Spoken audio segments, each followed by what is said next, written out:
PDA ভেঙে তৈরি হতে চলেছে আরেকটি ডাক্তার সংগঠনের নাম প্রোগ্রেসিভ হেলথ অ্যাসোসিয়েশন। সংগঠনে কনসেন্ট দিয়েছেন বহু সিনিয়র ডাক্তার এবং সংগঠনের সভাপতি হিসেবে থাকছেন শশী পাজা ও বিধায়ক ডাক্তাররা।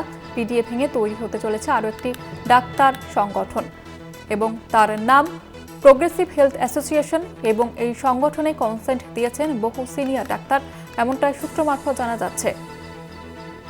কথা বলবো, টেলিফোন লাইনে রয়েছে প্রতিনিধি দেবাশিস সেনগুপ্ত। দেবাশিস দা, কেন পিডিএ ভেঙে নতুন সংগঠন তৈরি হচ্ছে, কি জানা যাচ্ছে?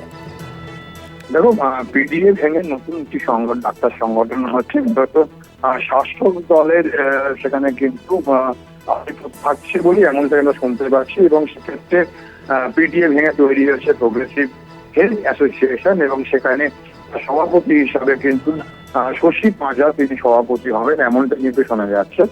এবং আগামীকালই সেই নতুন সংগঠনের আত্মপ্রকাশ করবে। কেন জানো, যে 9 আগস্ট যে আরজি করে যে ঘটনা ঘটেছিল, সেই আরজি করে ঘটনার পরিপ্রেক্ষিতে কিন্তু দেখা গিয়েছে যে রাজ্যের শাসক বিরোধী যে সমস্ত ডাক্তার সংগঠন আছে তারা কিন্তু রীতিমতো প্রতিবাদে সোচ্চার হয়েছিল। যদিও রাজ্যের শাসক প্রশাসন কিন্তু যাকে চিহ্নিত করেছিল দোষী হিসাবে চিহ্নিত করেছিল বা যে দোষী, তাকে গ্রেপ্তার করার পরও দেখা গেছে গুলো শুরু করে স্বাস্থ্য ব্যবস্থা নিয়ে বিভিন্ন প্রশ্ন তুলেছে। রাস্তার আন্দোলন সারা রাজ্য জুড়ে ছড়িয়ে পড়েছে। সেক্ষেত্রে দাঁড়িয়ে যে প্রোগ্রেসিভ যে শাসক দলের যে প্রকাশ।